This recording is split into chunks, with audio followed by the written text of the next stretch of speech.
The Millionaire CEO invited his ex-wife to his Christmas Eve party. She arrived in a $100 million yacht with triplets he wasn't told about. Part 2. Gabriel Kingsley slumped deeper into the leather chair, fire embers crackling faintly beside him, casting shadows across his sharp, tired features. His coat was wrinkled, sleeves pushed up, and hair falling into eyes that hadn't truly seen anything in years. Morning light poured through the towering glass windows, cutting gold streaks across marble floors littered with yesterday's confetti. The faint smell of burnt toast lingered in the air. His hand shook slightly as he gripped a photograph of 3 small faces, his children, edges curling beneath his tight hold. Outside, the silver hull of the Aurora shimmered under the rising sun, steam curling along its deck. Linda moved quietly among the crew, giving instructions with calm authority, her gaze catching his for a moment that stretched longer than either expected. The laughter of children echoed faintly from the yacht cabin, ghostly and distant. Could he bridge the years of absence with just one morning? Could he rebuild the family he had lost, or had time already sealed the doors forever? Before we continue our story, let's welcome our new viewers from Australia and our viewers in the United States, Trinidad and Tobago, Nigeria, the United Kingdom, and Canada. Your loyalty, strength, and spirit have built the foundation of this channel. Every view, comment, and share is a heartbeat in this story we're building together. If you have not subscribed, please subscribe. Now let's go back to our characters. Gabriel fumbled with the frying pan, flames licking the edges, smoke curling toward the ceiling. He cursed under his breath as syrup dripped over the countertop, the sweet stickiness threatening to trap the keys he had left there. The triplets watched him from the breakfast table, eyes wide, giggles suppressed behind small hands. Ethan nudged Liam, whispering about the pancakes that looked more like burnt art than breakfast. Emma, ever the observer, tilted her head, her lip trembling slightly, unsure whether to laugh or intervene. Gabriel's hands shook, not just from the smoke and heat, but from the gravity of presence he had avoided for so long.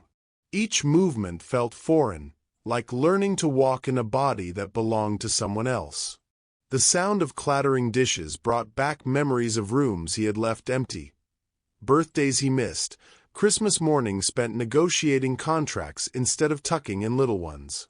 The letters stacked neatly on his desk haunted him, unopened envelopes with his children's careful handwriting, or worse, Linda's measured, pleading words. He had told himself that work was life, that ambition demanded sacrifice. Yet as syrup dripped across the counter and Emma reached for it with sticky fingers, he realized, too late, that the sacrifices had been his own family. Flashbacks assaulted him in quick succession. The night he stayed late at the boardroom, while the house grew cold and silent.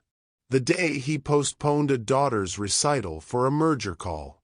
The empty rooms echoed the laughter he would never hear again. Each memory was a small dagger, punctuating the realization that the empire he built was a castle without warmth, a fortress whose walls kept love out. He had pursued legacy, but at the cost of living. The triplets broke the memory with laughter, chasing each other around the cabin, their small voices filling spaces he had left silent for years. He swallowed, voice hoarse when he finally spoke. "Breakfast. Almost ready," he said, forcing a smile that felt brittle. Linda watched him from the corner, arms crossed, the familiar distance between them taut but watchful. She didn't speak. She never did at first.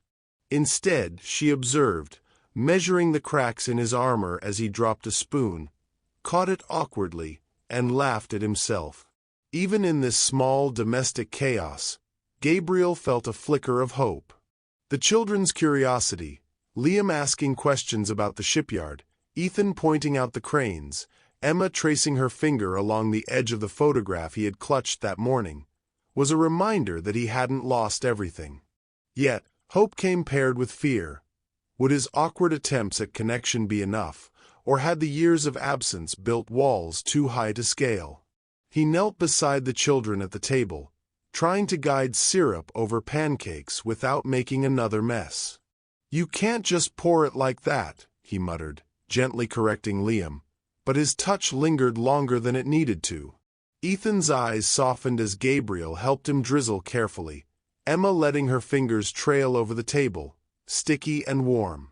For a moment, the house felt like it had once felt, alive, messy, imperfect, but real.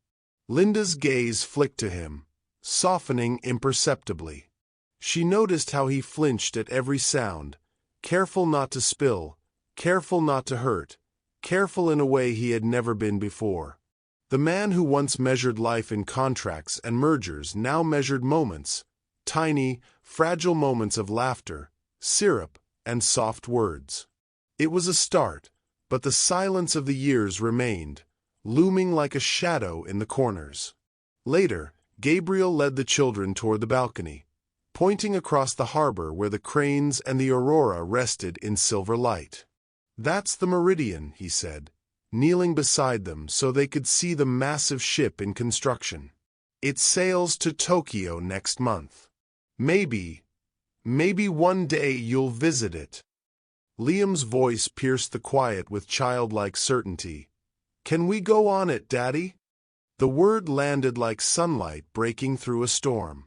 Gabriel swallowed hard, eyes stinging. "Yes.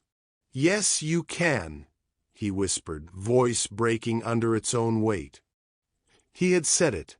The first time in years he truly spoke to them not as a provider or an absentee father, but as someone who belonged to this family. The morning stretched long and quiet after that, punctuated by laughter, spilled juice, and sticky fingers. Gabriel felt the strange sensation of hope tugging at him, fragile and luminous. Yet it was tempered by memory. Linda's eyes held skepticism, a subtle warning that forgiveness wasn't free, that the years of absence would not vanish with a breakfast or a walk along the dock. As he watched the triplets chase each other, the silver light of the Aurora glinting in the water, Gabriel realized that the foundation he had ignored for so long, family, was fragile but still standing. And for the first time, he knew he could start to rebuild it. But the question lingered, unspoken. Could he repair what had been broken without losing himself in the process? The sun climbed higher, scattering gold over the silver deck of the Aurora, and the children's laughter echoed across the harbor, bouncing off the cranes and the hulls of ships in progress. Gabriel stood on the dock, hands gripping the railing, chest tight with a mixture of fear and anticipation. Liam tugged at his sleeve. "Daddy, why is that crane so big? Will it fall?" Gabriel chuckled, bending to meet his son's wide, curious eyes. "No, it won't fall. It's built strong, just like we have to be sometimes." His voice caught, the metaphor nearly escaping before he could steady it. Ethan pointed to the Meridian. "Can we go see it? Up close?" "Yes," Gabriel said softly, his gaze lingering on the massive ship. "I want you to see it all. Every little piece." His words carried more than permission. They carried presence, something he hadn't offered in years. As the children explored, Gabriel's eyes wandered to the railing where a small envelope rested, its corners yellowed. He picked it up, a letter he had never opened, Linda's careful handwriting addressing him months, no, years, earlier. He held it lightly, almost afraid to tear the seal, as though opening it might summon the past in full force. His thumb lingered over her neat loops of ink, a silent apology forming in the pit of his stomach. Emma's tiny voice broke through his reverie. "Daddy, come look. The cranes move." She clutched his hand, dragging him toward the edge of the dock. He followed, letting her tiny excitement anchor him in the moment. The metal arms of the cranes moved slowly, deliberately, like guardians in a mechanical dance. Gabriel felt the irony. He had spent decades moving machines, expanding empires, while the machinery of his own family life lay dormant, rusted from neglect. He crouched beside the children, lifting their small hands to touch the cold steel of the railing. "See how strong it is," he said. "Strong enough to carry whatever we put on it."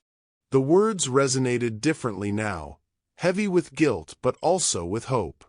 This was not a lesson in engineering. It was a lesson in presence, in trying again, in strength measured not in contracts but in connection. A soft breeze carried the scent of salt water and sawdust from the shipyard, tangy and sharp, filling the spaces between words unspoken. Gabriel's eyes drifted to a framed photograph sitting on the dockhouse window ledge. A younger version of himself, Linda, and a small version of the triplets on the yacht deck, all smiles frozen in sunlight. He picked it up, careful not to smear the glass with fingerprints, and held it close. Each smile, each laugh, each frozen gesture was a reminder of what he had forsaken for ambition. He looked back at the children, their curiosity untainted by resentment, their laughter unshackled by absence. A pang struck him, fierce and unrelenting. He realized starkly that no expansion of the empire, no contract, no achievement could ever replace the simple, irreplaceable joy of this. Their tiny hands in his, their questions, their need for guidance, their desire for connection. The wealth he had chased was meaningless if he could not share it with them in a way that truly mattered. Emma tugged at the sleeve of his coat again, eyes wide. "Daddy, will we get to play on the ship?" Her voice was tentative, hopeful. Gabriel knelt, brushing a stray lock of hair from her forehead, and kissed her temple softly. "One day soon, sweet girl," he said. "We'll explore every corner." The words tasted foreign but real, a vow carried on morning air, something he intended to honor. Linda observed silently, a shadow of warmth breaking through her cautious reserve. She saw him straighten, take slow breaths, and offer guidance instead of commands. She saw him pause, hesitate, then choose presence over pride. The man before her was not perfect. He stumbled, burned pancakes, and fumbled with syrup, but there was a sincerity she hadn't felt in years. The walls he had built were cracking, ever so slightly. Gabriel's gaze returned to the letter he had held earlier. Something compelled him to finally open it. Inside were words he had ignored, Linda's quiet frustration, her longing for partnership, the children's questions he had never answered. As he read, a lump formed in his throat. Every word was a testament to patience, endurance, and love that had not been returned, and yet remained unwavering. He folded the letter gently, tucking it into his coat pocket. He would answer, not with excuses, but with actions. The afternoon sun deepened, casting long shadows across the dock. The cranes continued their slow ballet, the children continued their games, and Gabriel felt the fragile stirrings of something he had thought impossible. Hope.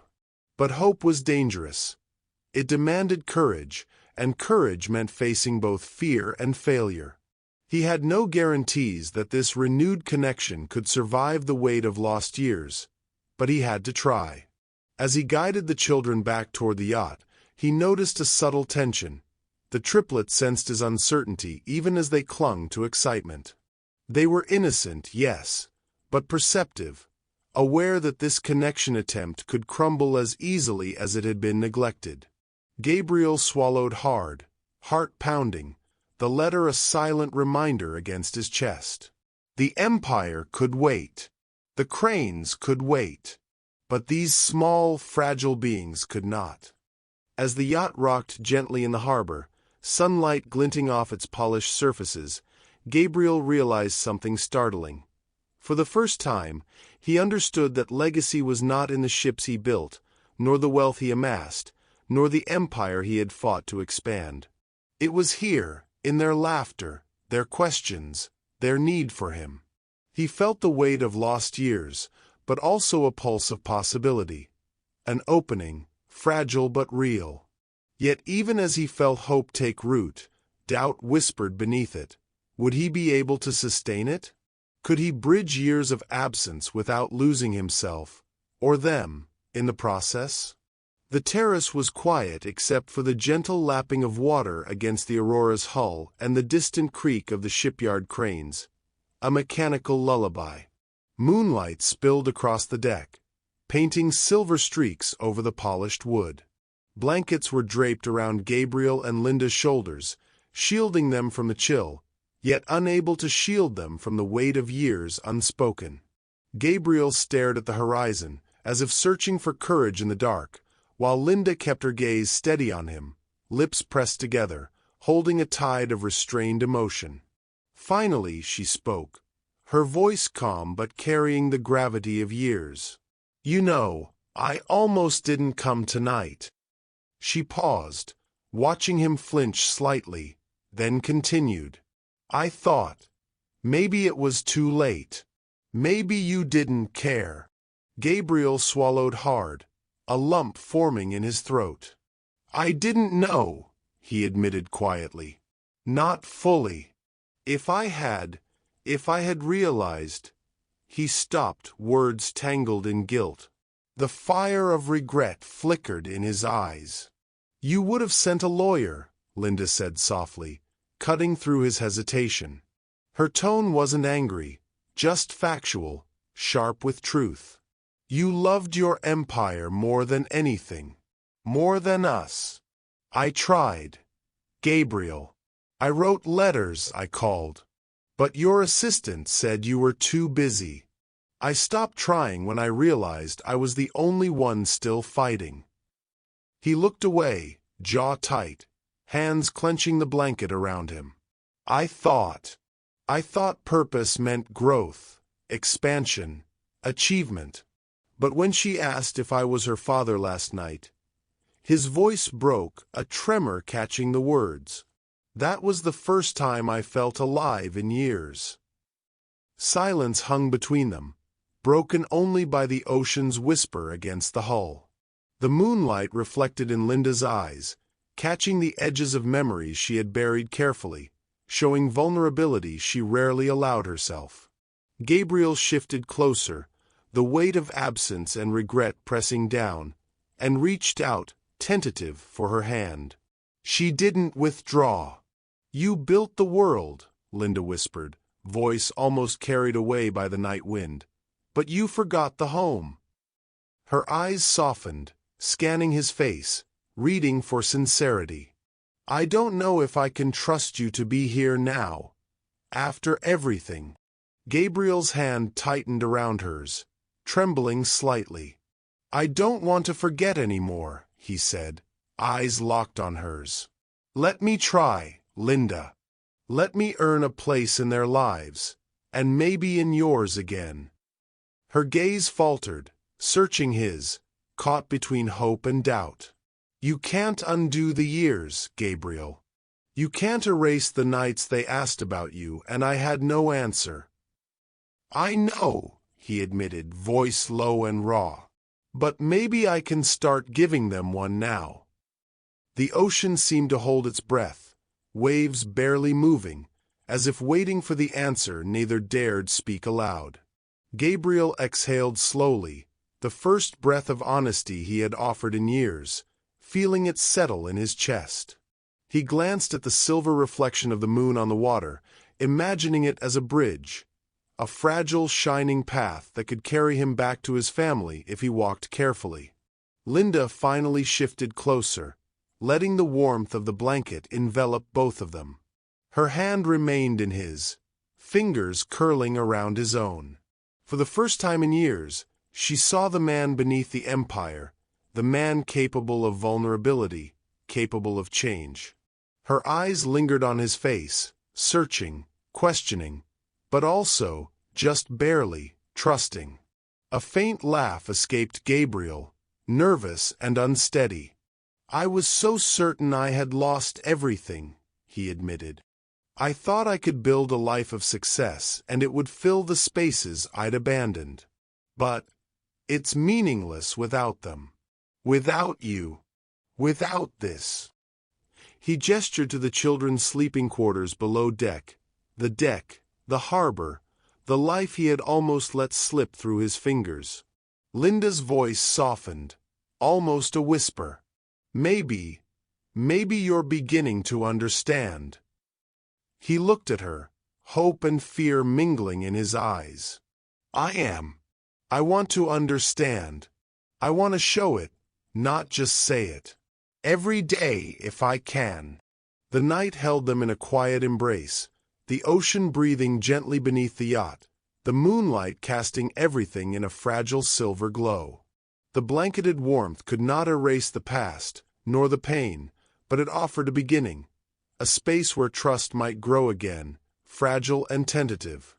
Gabriel reached for the letter he had tucked in his coat earlier, now a symbol of acknowledgement and promise. He handed it to her, letting her see that the words he had once ignored were now guiding his heart. Linda took it, eyes glimmering, tracing the familiar handwriting. A small nod, almost imperceptible, passed between them, a recognition of truth, a cautious willingness to hope. For the first time, Gabriel allowed himself to believe in the possibility. Not certainty, hope. Fragile, delicate hope that could be crushed, but still capable of growing if nurtured. He studied her face, memorizing the curve of her lips, the set of her shoulders, the glimmer of softened resolve in her eyes. This was the moment that mattered, the night of truth, the night of reckoning, the night he could finally show that absence could be replaced, even if imperfectly. And as the wind carried the scent of salt and cedar from the harbor, mingling with the faint warmth of the blankets around them, Gabriel realized, this was more than reconciliation. This was the beginning of something he had almost forgotten, the quiet courage to love, to admit mistakes, and to fight for a second chance. Yet in the heart of the night, a single question remained unspoken, hanging between the moonlit waves. Would the fragile hope they had found survive the world beyond this terrace, or would the weight of the past crush it before it could bloom? The morning air was crisp, carrying the scent of salt and freshly painted wood. Aurora too rested at the dock, gleaming silver under the pale winter sun, her hull polished to perfection. Gabriel stood at the railing, the triplets clustered around him, faces alight with curiosity and excitement. This was no corporate unveiling, no carefully choreographed press moment. This was theirs. For the first time, the ships, the docks, and even the boardrooms felt secondary to something far more fragile and irreplaceable. Family. Daddy, what do we do first? Emma asked, bouncing on the balls of her feet. Gabriel smiled, a warmth he hadn't worn in years. We christen her, he said softly, picking up the bottle of champagne. His hands trembled, not from fear of the ceremony, but from the weight of what this act symbolized. The bottle was more than tradition. It was a promise, a declaration that he would choose them over the empire he had once worshipped. Liam's eyes widened. Are we really breaking it, Daddy? Yes, Gabriel said, guiding their small hands to the bottle. And every time you remember this moment, I want you to know you're my priority. Always. As they smashed the bottle against the hull, laughter and cheers erupted, the sound bouncing off the dock and mingling with a faint clang of distant cranes. Cameras clicked somewhere in the distance, but Gabriel barely noticed. The applause, the flashbulbs, they were irrelevant. What mattered was the sound of their voices, the sight of their smiles, the shared exhilaration that had been absent for far too long. Linda watched from the deck, wrapped in a warm coat, heart swelling with cautious hope. She caught Gabriel's gaze, and for the first time in years, she saw a man present, grounded, willing to act instead of merely promise. Her eyes flicked to the children, laughing and shouting, and she allowed herself a small, tentative smile. But the fragile peace shattered like glass seconds later. A sharp voice cut through the harbor air. "So this is the life you're choosing?" Gabriel turned slowly. Sarah stood at the edge of the dock, her heels clicking on the wood, coat tightly cinched, eyes sharp with disbelief. She looked at the children, at the yacht, then at him. "After everything we built together, you're throwing it all away for this?" Her hand gestured toward the children, toward the laughter, as if it were something frivolous, unworthy of sacrifice. Gabriel's jaw tightened, but he didn't retreat. The chill in the air seemed to sharpen his resolve. "Not for them," he said quietly but firmly. "Because of them. Because they're the only thing I ever built that truly mattered." Sarah's eyes narrowed. "The empire, Gabriel. The power, the prestige. You're willing to risk everything for this?" "For them." "Yes," he replied, tone steady. "Because these moments, these smiles, this is real. Everything else is just noise. I can rebuild the company if I have to, but I can't rebuild the years I've lost with them. I choose this. I choose them. And I choose us," he added softly, glancing at Linda, whose expression was unreadable but softer than he'd ever seen. A gust of wind rustled the children's hair and carried Sarah's anger into the distance. She stared at him a moment longer, disbelief warring with the flicker of understanding that perhaps he had changed. Then, without another word, she turned and walked away, her heels echoing like the final punctuation on an era he had left behind.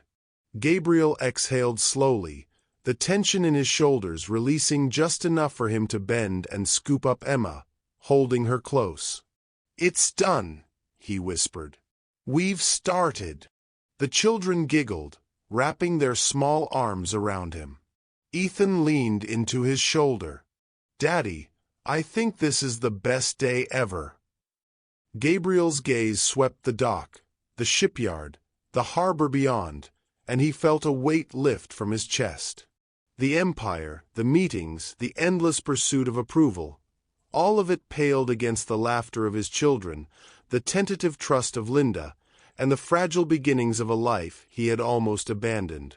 He glanced down at the champagne-stained hull, a symbol now etched with memory and intention.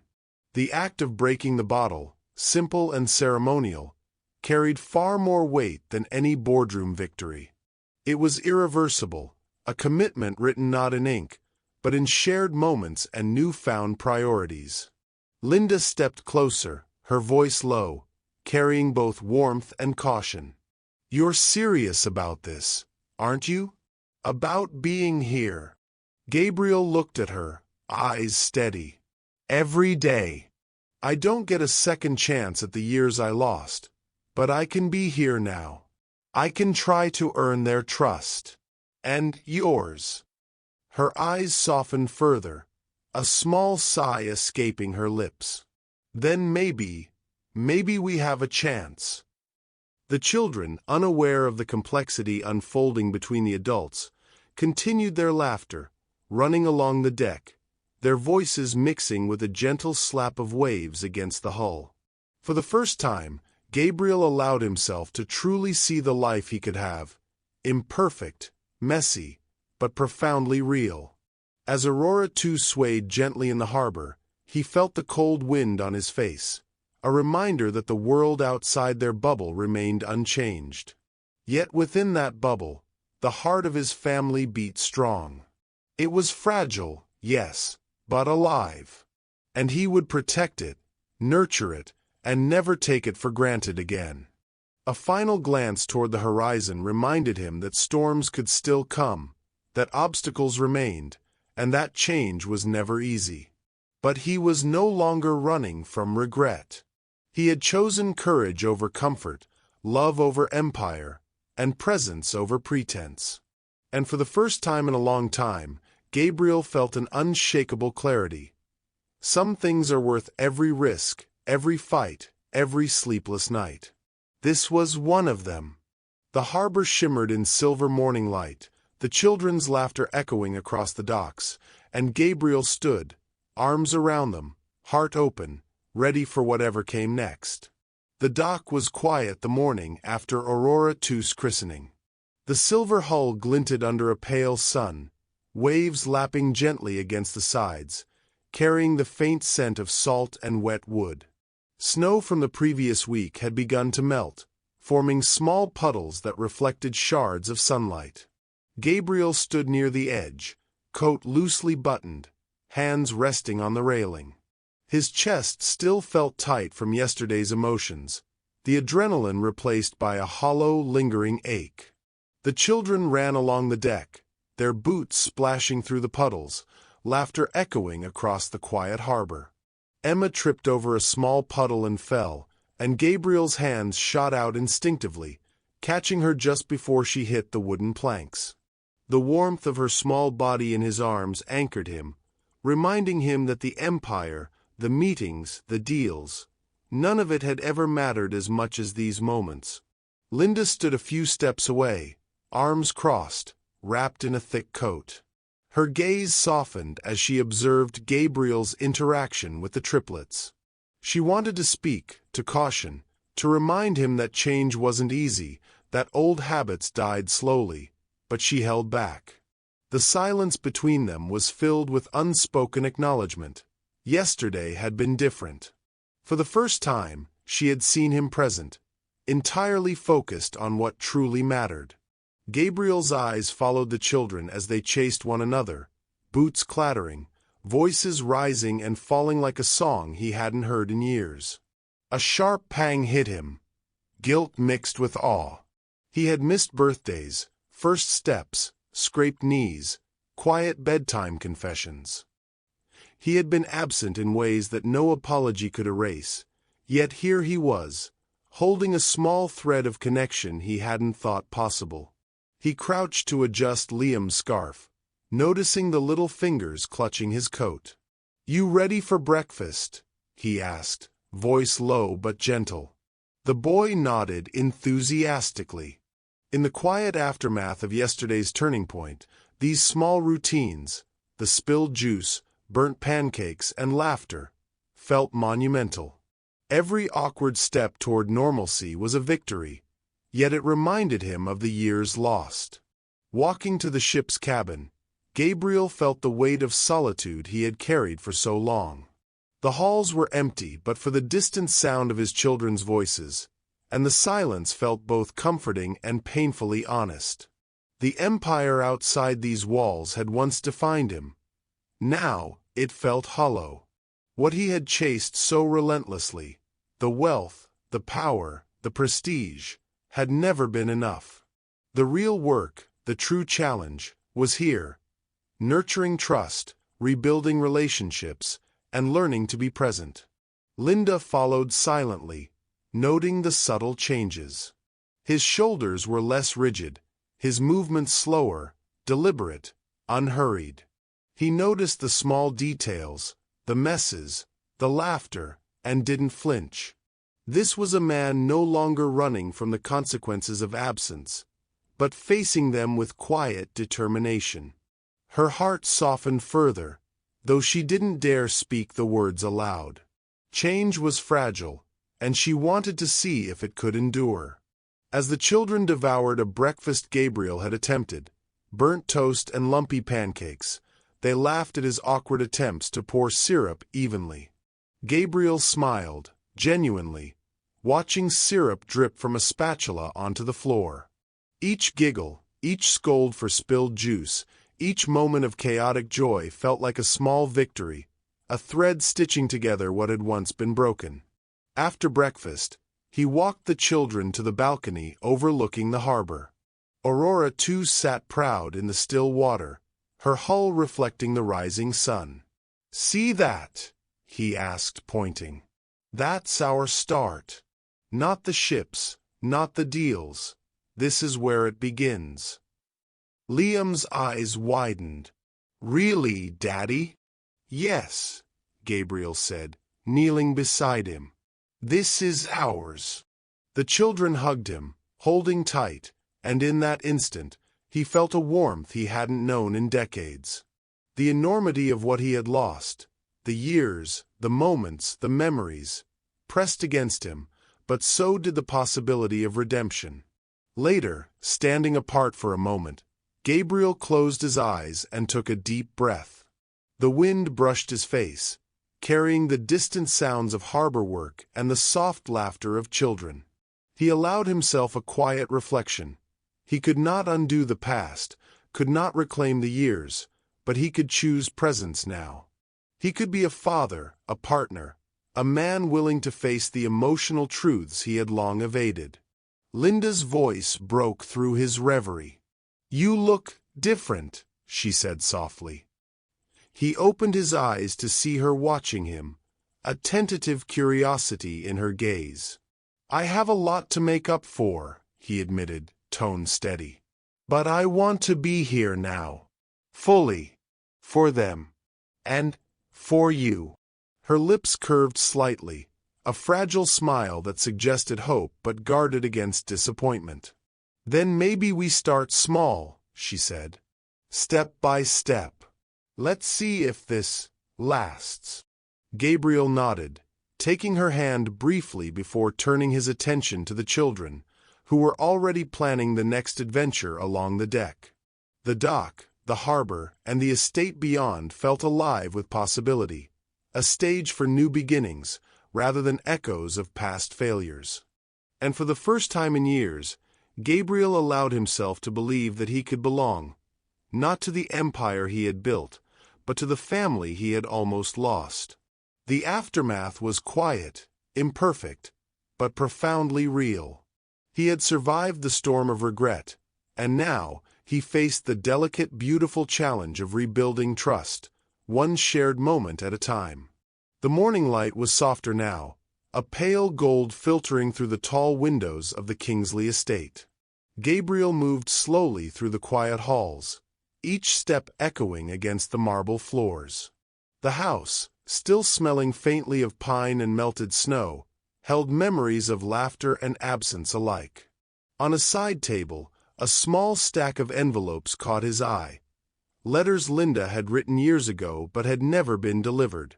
His fingers trembled as he picked the top one, the paper brittle at the edges, ink faded but legible. He opened it carefully, reading lines he had long ignored, words of hope, frustration, love, and unanswered questions. Each sentence pressed against his chest like a weight he had carried unknowingly for decades. Guilt settled deep in his stomach, sharper than any disappointment from a failed business deal. These letters were not just paper, they were a record of what he had missed. Birthdays, scraped knees, bedtime stories, whispered dreams. He had been chasing success while life unfolded in the hands of others, and now he could see the full cost. A photograph slipped from one envelope, falling to the floor. Gabriel bent to pick it up, brushing his fingers across the glossy surface. It showed him much younger, holding all three children in the yard of a small rental home, Linda smiling beside them. They were unposed, unpolished, perfectly imperfect. A pang of longing pierced him, sharper than any regret. He had held power but never this. He had built towers, led fleets, signed contracts, but the true empire, the family he had left behind, had been there all along, waiting for his attention. The water outside reflected the rising sun in fragmented streaks of gold and silver, mirroring the fractured pieces of his life. Gabriel set the photo beside him on a small table, eyes tracing each smile, each small hand, each innocent expression. He realized he had been blind to the smallest details, the things that mattered most. The way Emma's hair curled in the morning, the quiet pride in Liam's grin, Ethan's careful way of holding his father's hand when no one else was looking. He sank into a chair, letters and photographs spread around him. The past felt both tangible and unbearably distant. He whispered aloud, more to himself than to anyone else, "I didn't see. I didn't really see. The words hung in the room, heavy, yet liberating. For the first time, he acknowledged the truth he had avoided. Absence had consequences, and love required presence. A small heirloom caught his eye, a worn toy boat, faded from sun and salt. It had belonged to the children when they were toddlers, a gift he had forgotten to deliver. He picked it up, the rough wood smooth beneath his fingers. Symbolic, yet profoundly real, it represented both what he had neglected and what he could still reclaim. Holding it, Gabriel felt a fragile thread connecting him to the family he almost lost. He stepped onto the balcony overlooking the harbor, the children playing at the docks below, their laughter a soft soundtrack to his reflection. Aurora, too, floated gracefully, her silver hull catching the morning light. The reflection of the ship shimmered on the water, broken and beautiful, much like his life. The empire he had built was visible from here, a testament to ambition and power, but it felt empty, hollow. The real meaning, he now understood, was found in these human connections, in moments small and fleeting, yet eternal in memory. Linda approached silently, hands tucked into her coat pockets, her eyes soft but watchful. Gabriel turned to her, holding the letters and the photograph. I see it now, he said, voice low, deliberate. All of it. The time I missed, the moments I couldn't be there. I can't undo them, and I don't expect forgiveness, but I need to be fully present now. For them. And for us. She nodded, the corner of her lips lifting in a small, tentative smile. It's not too late to start, she said quietly, the warmth in her voice a promise rather than a guarantee. But it has to be real. No shortcuts. No distractions. Just you. Gabriel swallowed, taking a deep breath. I can't promise perfection. I can promise effort, presence, and honesty. That's all I have left to give, and all I want to give. He held out the photograph, offering a silent acknowledgement of the past and a pledge to the future. The sun continued its slow rise, spilling golden light across the estate and the harbor. Water shimmered, reflecting both the Aurora II and the small wooden boat in Gabriel's hand. Time seemed suspended, the past and present converging in quiet clarity. The letters, the photographs, the heirlooms, all of them whispered the same truth. Life was measured not in deals or empires, but in moments of presence, love, and courage to face what had been neglected. Gabriel felt a quiet, steady resolve take root. The revelation was not a single act or gesture. It was a continuous awareness, a choice to live differently, to cherish presence over prestige. His shoulders relaxed, eyes softened, and a faint smile broke through. The weight of guilt remained, but it no longer paralyzed him.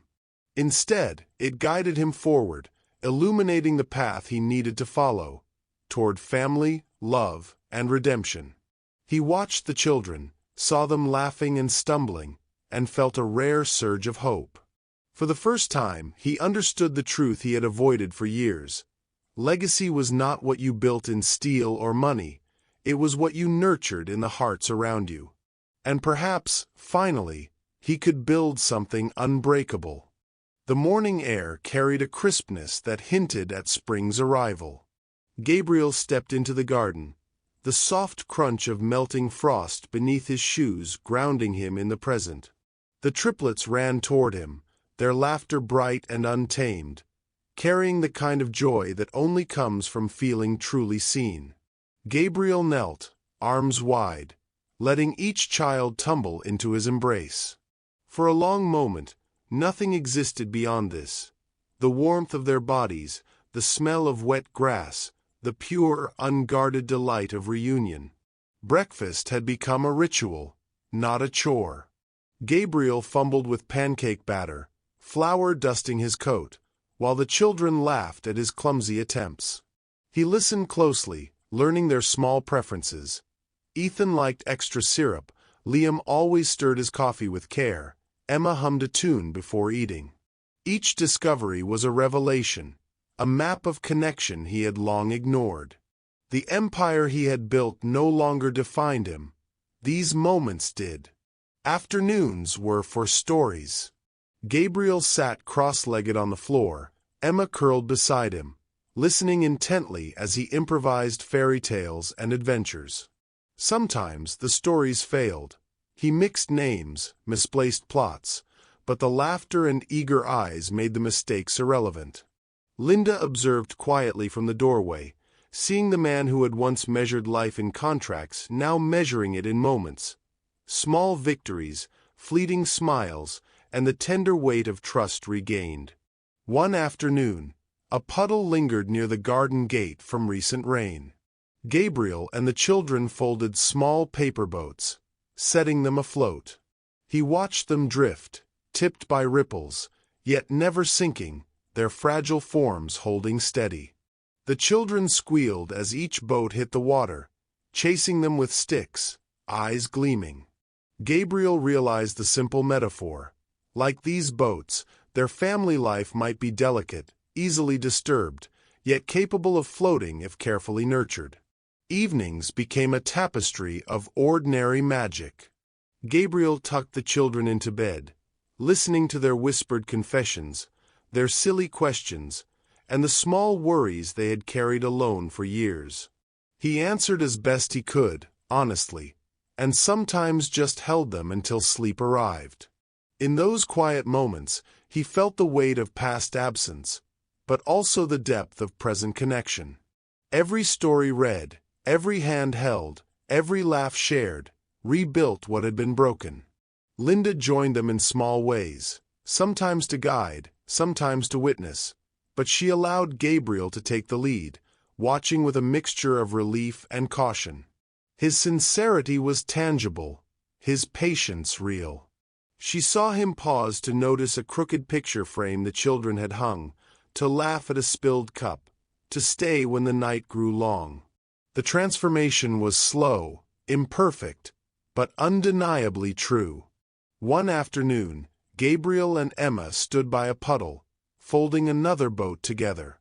"This one will reach the ocean," she said confidently, pressing her small fingers to crease the paper. Gabriel smiled, feeling a quiet pride swell. "Maybe it will," he replied, watching it drift away. The scene repeated with each child, each moment a small testament to progress, to presence, to life lived for love rather than ambition. The estate, once a monument to wealth and isolation, now felt alive. Laughter echoed across the halls, the garden, and the waterfront. Windows reflected golden light, paper boats drifted in puddles, and the triplets' playful shouts carried over the harbor. Gabriel paused, letting the symphony of sound and motion wash over him. This was the life he had almost missed. This was the reward of choosing presence. In the quiet evenings, after the children slept, Gabriel and Linda shared long, wordless glances across the living room. He would catch her observing him helping them dress, serving breakfast, or coaxing a giggle. She saw someone striving, stumbling, yet relentlessly sincere. And slowly, hesitantly, trust began to return. She no longer questioned if he could change. She saw that he already had, in the smallest and most significant of ways. The shipyard beyond the estate waited silently, gleaming in the late afternoon sun. Gabriel knew he would return to work, to meetings, to strategy, but it no longer ruled him. His priorities had shifted. Children's laughter, quiet moments of connection, and family bonds now held more value than any contract, any fleet, any empire. The tangible and intangible had finally aligned. As the sun dipped lower, painting the estate in amber hues, Gabriel paused by the harbor. He watched the paper boats float gently toward the docks, their fragile forms illuminated by fading light. He bent down, whispered a soft word to the water, and realized that life, much like these tiny vessels, could carry hope if guided with patience, care, and love. Snow blanketed the Kingsley estate in pristine white, sparkling under the morning sun. The scent of pine and cinnamon drifted from the grand hall, mingling with laughter that had long been absent. Gabriel stood near the window, watching the triplets chase each other through the snow, cheeks flushed and eyes shining. Their joyful shouts echoed across the estate, filling spaces that had once felt hollow and cold. For the first time in years, silence no longer carried tension. It was merely a pause between bursts of life. Inside, the estate glowed with festive warmth. Candles flickered along the mantel, and ornaments reflected the firelight in soft, golden hues. Linda moved gracefully among the children, helping them hang decorations and adjust tiny lights, her earlier guardedness replaced by a quiet, observant smile. Gabriel joined in, fumbling slightly with ornaments but laughing at himself, a sound so unrestrained it made Linda glance at him with a new tenderness. The trio of children, Ethan, Liam, and Emma, stopped briefly to hug him in unison, giggling as he returned their embrace with arms that had longed for this touch. Later, the family gathered around the fireplace for a small, intimate Christmas meal. There were no grand guests, no polished publicity, just them, warmth, and shared presence. Plates clinked, voices intertwined, and the room seemed to breathe with life itself. Gabriel noticed the smallest details: Emma's insistence on adding extra sprinkles to her dessert, Liam carefully stacking his napkins, and Ethan sneaking a small taste of Gabriel's coffee before anyone noticed. Each observation, each moment, reminded him of what had truly been missing for years. After the meal, Gabriel stepped outside, pulling a thick scarf around his neck. The harbor shimmered in the soft sunlight. There, in the distance, Aurora too lay poised and gleaming. Its silver hull caught the light, the reflection dancing across the water like liquid hope. The ship had once been a symbol of his ambition, of empire, of work-driven distance, but now it represented something far more profound: renewal, second chances, and the family he had chosen to prioritize. The children ran to him, dragging him to the deck for a quick view of Aurora too. He lifted them one by one, their laughter mingling with the soft slap of waves against the hull. Linda joined quietly, slipping her hand into his. He felt the weight of years past, the missed birthdays, the silent nights, but now those regrets were tempered by action, by presence, by life lived with intention. As the sun lowered toward the horizon, casting amber streaks across the estate and harbor, Gabriel let the moment sink in. He knelt beside the children, whispering encouragement, listening to their chatter, and feeling the warmth of their trust. In that shared silence, the years of absence seemed to dissolve, replaced by something far stronger: belonging, love, and hope. Finally, when the children dashed toward a snowbank for a playful tumble, Gabriel remained on the dock, his gaze fixed on Aurora too. The ship floated effortlessly, symbolizing the journey ahead: steady, resilient, guided by care and love rather than ambition alone. He exhaled slowly, a soft smile spreading across his face. "Light after darkness," he whispered, the words carrying across the water, across the estate, across the past that had once held him captive. This was no longer regret. It was the promise of renewal. Linda approached quietly, resting a hand on his shoulder. Their eyes met, an unspoken understanding passing between them. The weight of old grievances had lifted, replaced by the fragile, powerful truth that they could rebuild. Not everything lost, but enough to matter. Gabriel nodded, taking her hand firmly in his, and together they watched the children play, their laughter echoing across the harbor like music, carrying the story forward into a brighter future. If this story touched you, let us know where you're watching from and subscribe. Your support keeps these stories alive. Thank you for sharing in Gabriel's journey.